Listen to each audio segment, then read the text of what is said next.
Negative নয়, আরও পরিবর্তন রয়েছে। আমরা আরও দেখব বন্ধুরা যে only Allah can help us. শুধু আল্লাহই আমাদেরকে সাহায্য করতে পারে।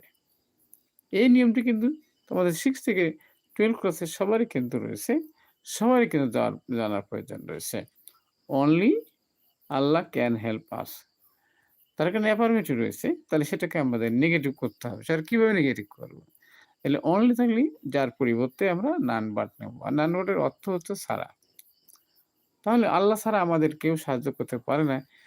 এইরকম মনোভাব আমাদের অবশ্যই বলতে হয়, প্রকাশ করতে হয়। তাহলে সেক্ষেত্রে আমরা একসময় বলে থাকি শুধু আল্লাহই আমাদের সাহায্য করতে পারে। আবার আমরা বলছি কি যে আল্লাহ ছাড়া কেউ আমাদের সাহায্য করতে পারে না। তাহলে তখন আমাদের ইংরেজিতে বলতে হয় যে none can none can help us অর্থাৎ none but Allah can help us। আল্লাহ ছাড়া আমাদের কেউ সাহায্য করতে পারে না।